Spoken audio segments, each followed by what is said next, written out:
Bukod sa Tondo, meron din mga bagong naputukan sa Quezon City. Live mula sa East Avenue Medical Center, nasa frontline na balitang yan si Ria Fernandez. Ria, ano-ano ang mga bagong kaso na paputok dyan?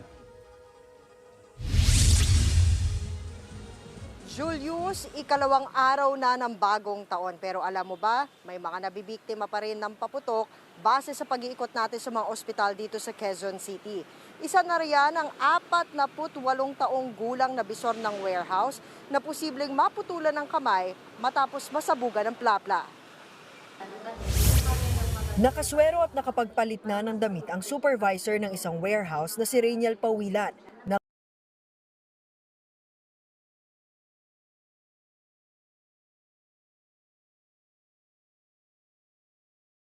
Ang abuso sa at lasuglas ang apat niyang daliri matapos maputukan ng plapla. May mga maliliit ding sugat sa kanyang dibdib at nabutas pa ang kanyang t-shirt.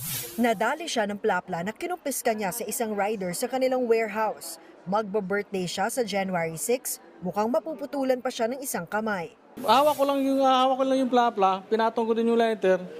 Pagpihit kong ganun, namalayan ko na lang sumabog siya. Malas. Pagpasok ng 2025, pinalat. Patuloy na nadaragdagan ang kaso ng firecracker-related injuries na dinadala sa EAMC. Yan ay kahit tapos na ang New Year's Eve. As of 4:30 p.m., 34 na ang total cases ng ospital. Mas marami yan kumpara sa 24 noong nakaraang taon. Karamihan sa mga biktima, mga lalaki edad 18 pababa, di bababa sa 3 ang naka-admit pa rin. Paalala ng mga doktor, wag na po sanang gumamit. Yung mga natira nilang paputok during the New Year, wag na po nilang gamitin. Dispose na po nila properly. And kung meron pong mga nakikita na paputok sa kalsada, wag na po nilang pulutin. Sa Quirino Memorial Medical Center, wala pang isinusugod na biktima ng paputok as of 3 p.m. Bisperas daw ito nag-peak kung saan umabot sa 16 ang kaso.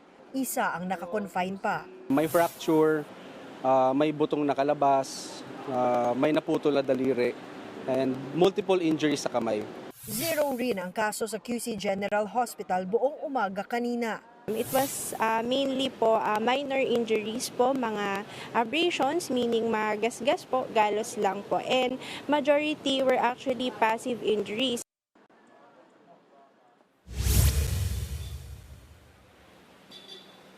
Julius, patuloy ring minomonitor ng mga doktor ang mga tinatamaan ng non-communicable diseases.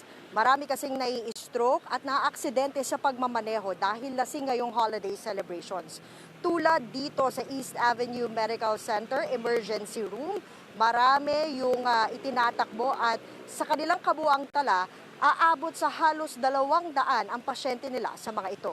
Julius? Maraming salamat, Ria Fernandez. Mga kapatid, Julius Babaw po. Iba na ang may alam at may pakialam sa panahon ngayon.